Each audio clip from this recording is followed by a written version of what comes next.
Hey guys, welcome to our first podcast. So kasama ko ngayon si JB from Teamatic and Team Genggeng.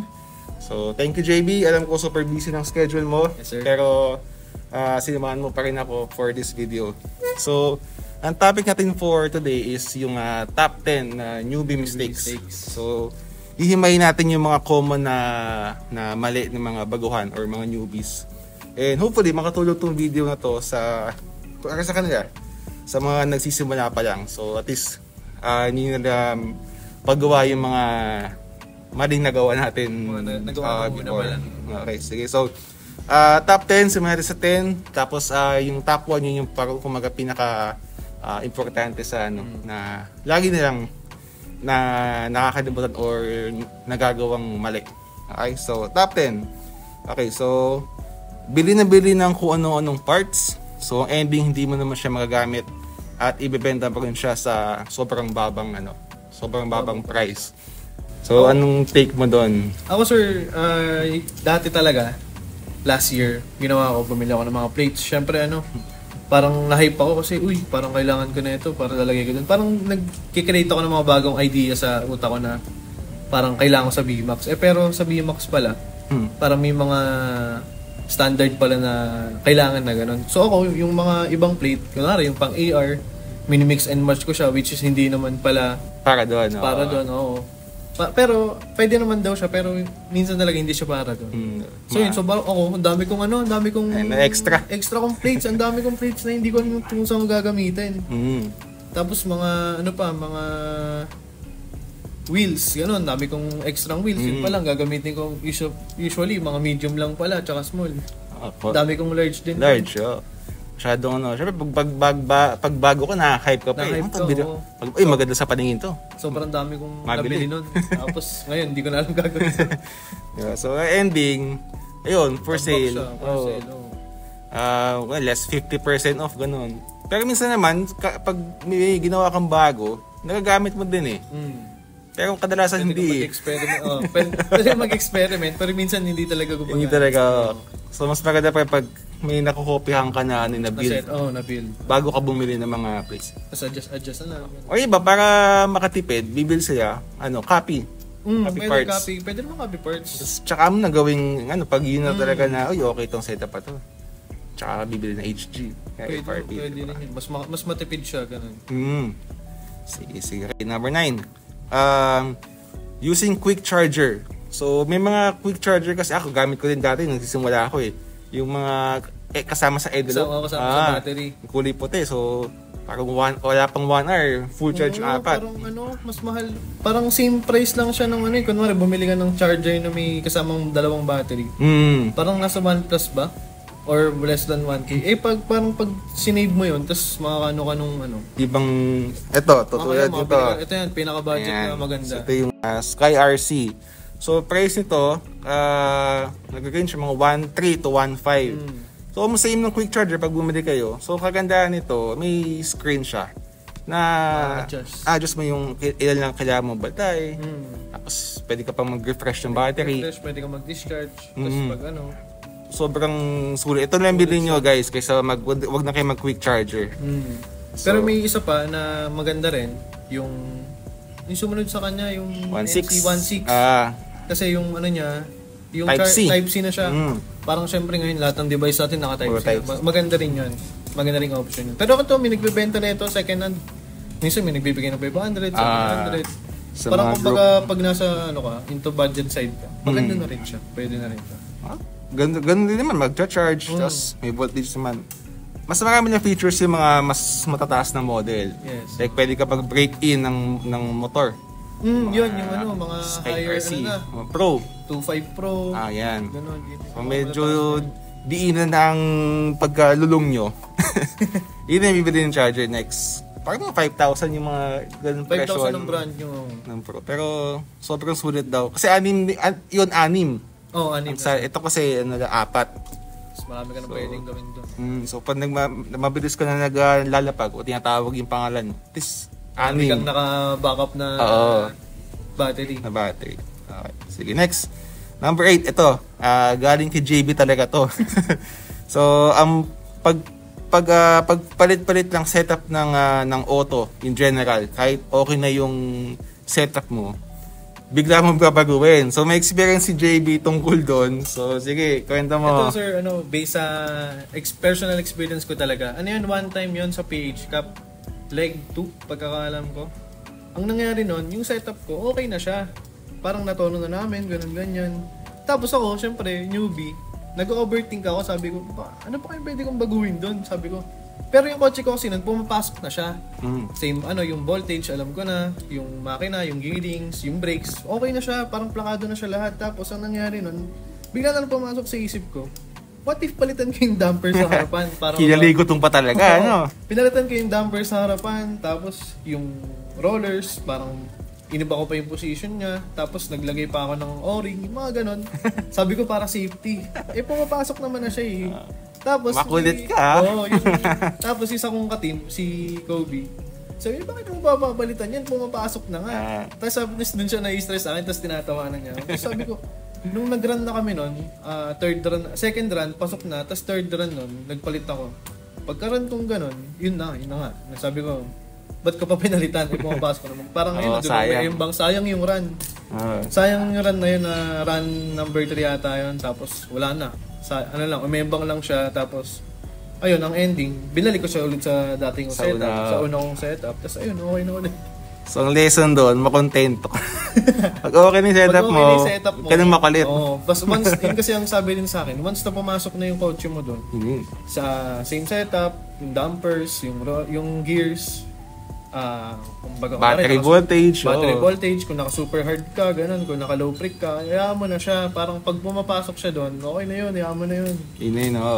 Kasi bawat track, iba ang usually kapag mga big races, dala ng mga players, dalawa or tatlo. Iba-ibang setup yun. So kung yung okay, yun yung ace card nila. Kumbaga na siya, parang igarahin mo na, parang okay na to. Ready mo na siya sa run na. Pag after ng practice, parang gano'n yun. Kagandahan kasi pag dalawa-tatlo auto mo, hindi ka na nagbabago kasi pag nagkakalikot ka, it takes time eh. Maubos oras yun eh. At papalitan mo tong rollers, palit tayo ng FRP. So at least pag dalawa-tatlo, di ba? May share lang ako sa'yo dyan. May nakita ko nung last time sa PH Cup. Ano siya? FMA. Tapos, same setup lang talaga siya. Ang nangyari, ang strategy niya, parang yung di ba same setup sila? Yung kotse nang yun, pang practice lang. Siyempre, pang bugbugan. Hindi natin alam kung ano mangyayari dun sa practice na yun. Baka may masira. Tapos, iba pa yung pang actual run niya na kotse. So, ayun, parang nung nakuha niya yung setup dun sa may isang kotse niya, doon na siya yun na yung pinang-run niya, yung isang kotse niya. So, parang sabi kong galing na. Parang fresh yung auto mong tatakbo ng ibang kasabay na practice. Parang galing lang. Yung mga ganun talaga eh. So, next. Number 7. Hindi pag-check ng voltage ng battery kapag mag-run na. Ayan. Anong say mo dyan? Ako kasi, late na ako natuto ng voltage control. Kasi ako dati... Ito dapat ang charger nyo guys kung magbo-voltage check kayo. Ako dati, charge lang ako. Pag full na, ano yan? Full charge. Run ko na yun. Hindi ko na alam ko kasi yung dati na may check pala para ganito lang yung speed, ganito lang yung takbo ko. Over ka pag sobrang full charge eh. Full charge ka. So yun, dati nun, na bago-bago lang din ako. First tournament ko dito rin sa Attic. Tapos ang nangyari nun, full charge lang ako, full charge. Pumapasok naman eh. Kaya ko lang hanggang sa doon na nagbago yung parang syempre, magpapatak pa ako ng langis sa makina, doon na lumalakas, hindi ko naman alam. Tapos yun pala, yun talaga, pag nagpatak ka, naglinis ka, papartneran mo siya ng pagkakontrol ng bats. Ng bats. Kasi tutulin bigla yun, pag bago linis eh. Tapos ayun, hindi ko na alam, ba't ganun yung kotse ko. Tapos ayun, late ko na rin natutunan din na may mga certain trucks lang na ganito yung kailangan yung voltage. Wari, 1.45 lang yung voltage mo, ganun, 1.48. Pag tinaas mo pa yun, bang na. Ganun. Good din ako nag-start. Quick charger lang din ako. Full charge. Naisip ko. Hayaan na. Dasal na lang tayo. Parang ganun. Dasal na pumasok. Tapos yung tapos nung nalaman ko na, technical pala tong truck. Kaya pala medyo, sabi natin 1.40 lang ang volts mo dapat. Lang dapat. Hindi ko magawa kasi wala naman screen yung charger ko. Hindi mo siya So, parang mahirap multiply yung battery. So, okay, next, ito number 6. Pag disregard sa battery health or hindi ginagawa yung battery refresh. So, dito kasi guys, sa mga SkyRC na charger, merong tinatawag na refresh. Usually yan, pag bago yung battery mo or pag madalas ka lang galaro, every month, nag-refresh kami ng battery. Ang concept ng refresh is, kumaga parang naligo lang. Ang dumi mo, pagod ka. So, pag naligo ka, refresh ka. Parang bubahin mo ulit yung battery. Oo, babalik ulit yung lakas mo nun. So, ganoon lang din yung pag-refresh lang sa battery. May mga iba't ibang mode dun sa refresh eh. Kung gano'ng kasiksik yung gagawin mo na ano. Alam ko, Sir Chen, may nangyari sa akin yan. Kailan ba no? Leg 3 naman yata yun. Lagi lang nila ako nire-remind na pag mag-race na, Before or after mo mag-race, refresh dapat yon para yung bats mo ma-maintain yung health niya na hindi ko alam kung ohms ba yun or ano.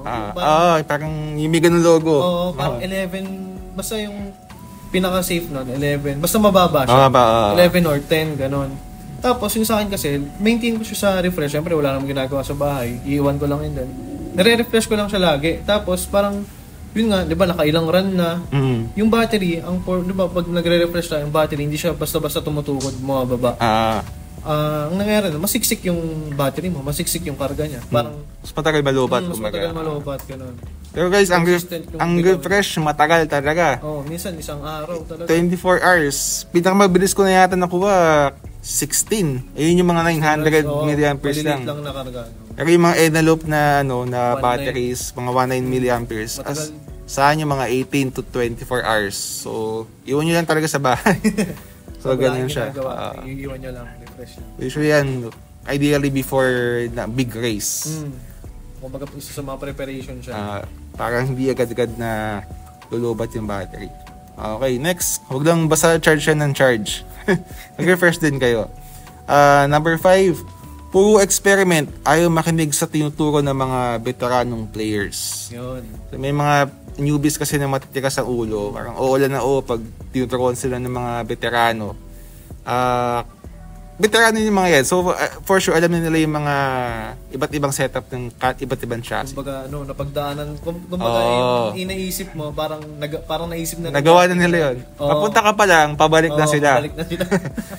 So, pag may mga tips sa inyo yung mga veterano, i-absorb nila. Ako kasi dati nun, sabi ko, Tamiya to imagination ng limit. So ako, kung ano na-imagine ko, yun, salpak ko, gagawin ko dito. Ang nangyari nga, hindi siya, kumbaga hindi siya tawag doon, hindi siya ideal or hindi siya parang swak sa chassis, yung gandong setup, di pwede sa gandong chassis. Parang may mga binabagayan talaga yung mga setup. Ang maganda sa Tamiya kasi, tama nga, pwede ka maging creative Pwede. Iba't ibang chassis, iba't ibang kasi setup. Pero, may binabagayan din kasi yung mga kinakabit yung mga plates Plates, yung rollers. Hindi, may maganda tignan, maporma. Pero pag nag-run na yan, embang bigla yan. Pero kung ikaw, gusto mo palagay pilit, pogi, forma. Sige, bahala ka dyan. Basta pag napatino mo, good. Congrats. Okay, next, number 4. Build ng auto na hindi naka-countersunk. Tsaka, paglagay ng rollers sa maling screw hole ng mga plates. Ayan, ang dami ko nakikitang ganyan. Guys, kapag yung mga plates kasi sa ilalim, masanin natin yan. So, yan, yung mga plates kasi sa ilalim, guys, kaya nga yan, naka-countersunk. Yan, yung mga nasa taas, sige, okay lang yan. Okay lang na hindi naka-countersunk. Basta yan sa mga ilalim, na sa mga brakes. na kukontak sa racetrack, bawal lang may nakausni kasi gagasgas yan. Magbayad pa kayo ng damage. Yung purpose niya kaya nagkaroon ng countersunk para hindi ma-damage yung tracks. Basta pang ilalim. Meron tayong ginagamit na tool. Parang parang drill ba yun? Parang drill na hand drill na parang screwdriver pero ang dulo niya is meant para ng butas. Kasi ang countersunk screws pala guys, ang ulo niyan flat. Flat. Yun ang purpose nun. Para pag kinabit mo sa chassis, flat siya. Sa plates. Sa plates. Flat lang siya. So, kaya ganun. Ang pwede lang na hindi mo lagyan ng countersunk, itong gilid. May mga nakita ko na yung side dampers. After dito, ayan, hindi allowed naman siya. allowed. Kasi hindi yan tatama sa truck eh. Yung side.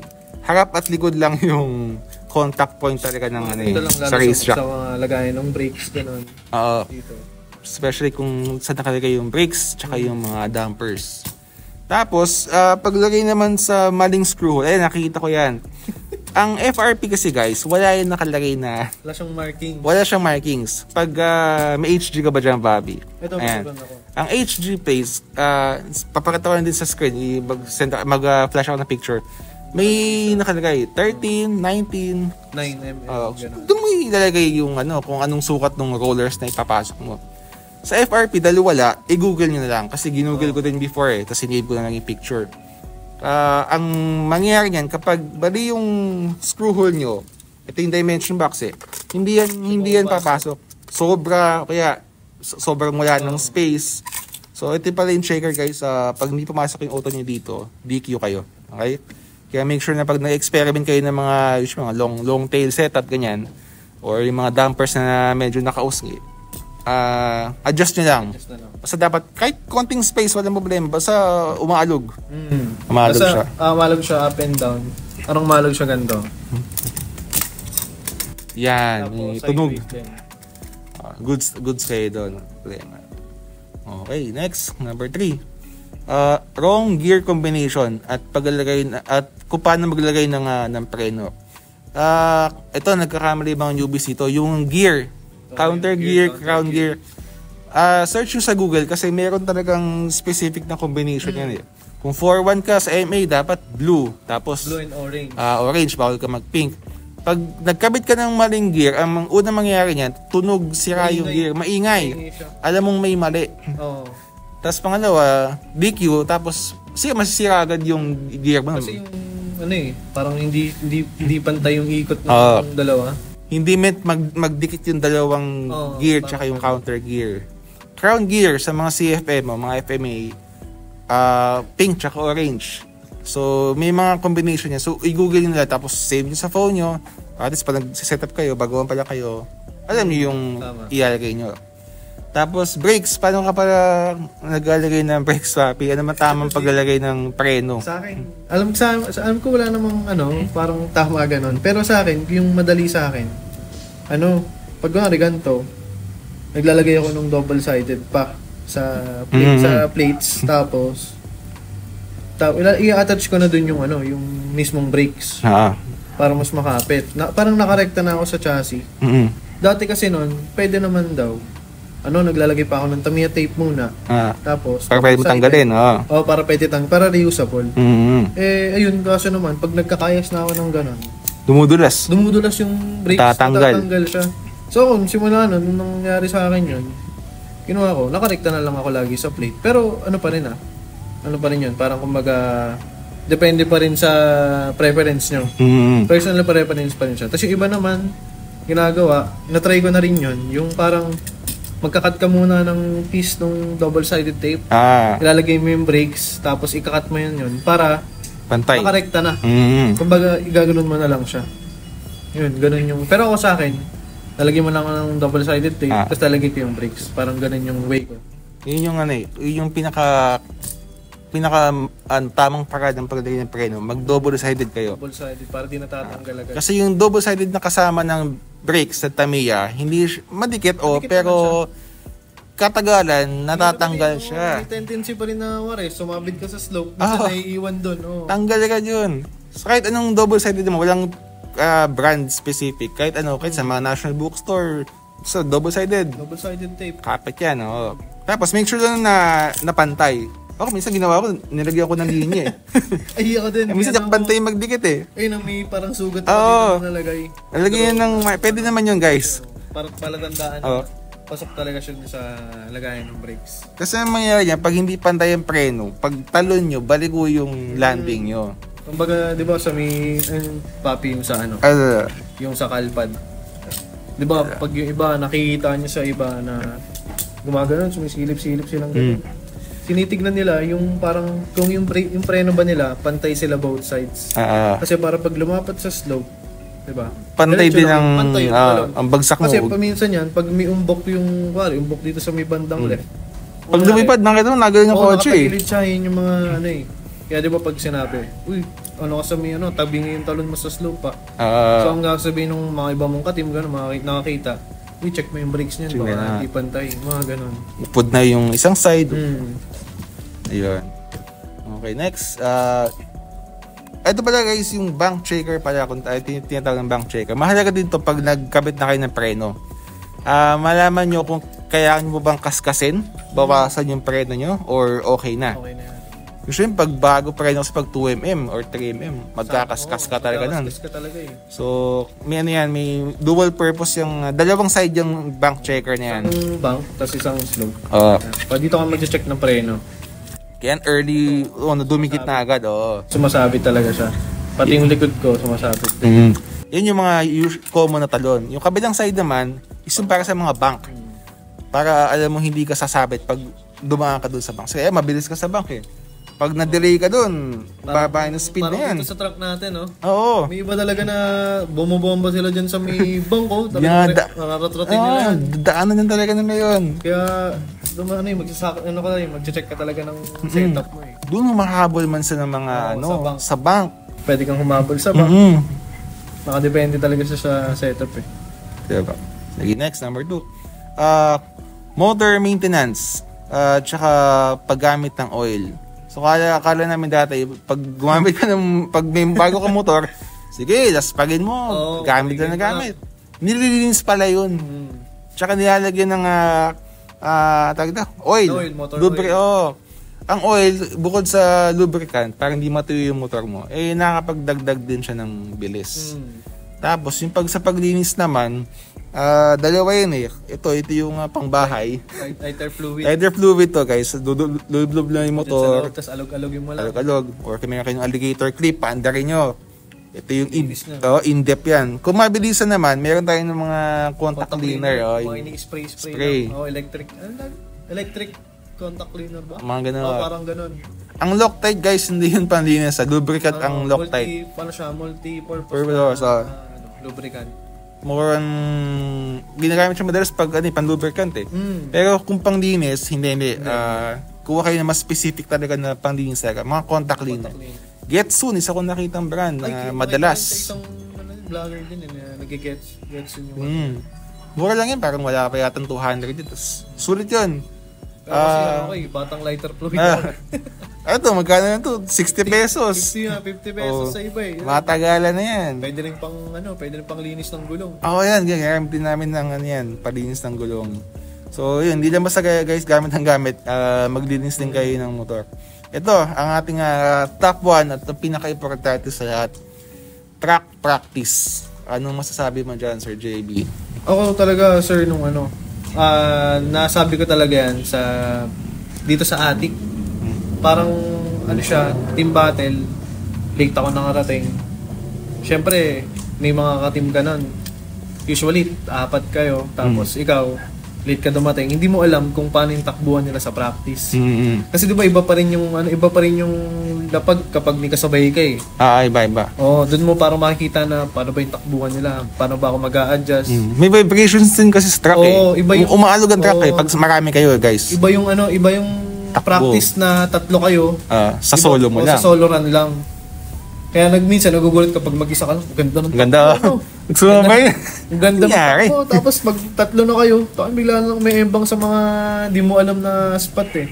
Pero para sa akin talaga, importante talaga yung practice para makita mo yung mga kung saan ka magbabawas ng brakes. Kung saan ka magpapalit ng rollers or kung usually kasi rollers parang hinahayaan na natin yan eh. Mag-a-adjust na lang tayo ng dampers usually tsaka brakes. Tapos sa ibang mga chassis papalit ng ng low friction sa gulong para pampababa ng talon, ganun. Yun nga, parang sa akin big talaga siya, parang big factor talaga na dapat pag may race day dapat maaga ka talaga. Para makapag-practice ka. Bukod sa makapag-practice, makakuha ka ng magandang upuan. Minsan pag late ka na, parang isisingit ko na lang kung saan eh. Sa brickyard kasi, pag late ka na doon, syempre, mga ka-team yun. sama-sama ng sama-sama mga team. sila, oo. Tapos kunwari, wala nang upuan. Minsan may konting, may isang team doon na kulang upuan. Pag mag-fit in ka na lang doon, makiki-sit in ka na lang. Pero iba pa rin yun kasi syempre, pag nakapili ka ng upuan mo, makita mo saan yung maganda yung view mo sa tracks. Tsaka maganda, pag magkakasama kayo sa isang team, pag may may makakapagtulungan kayo.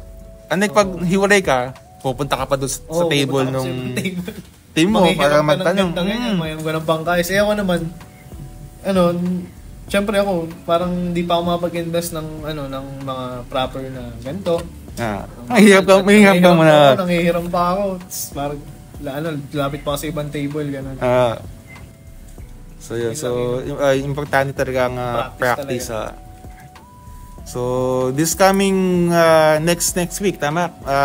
PH Cup, leg 5 na yata, tama? August 9? So kung 9-10, basta sa Saturday, Sunday yun.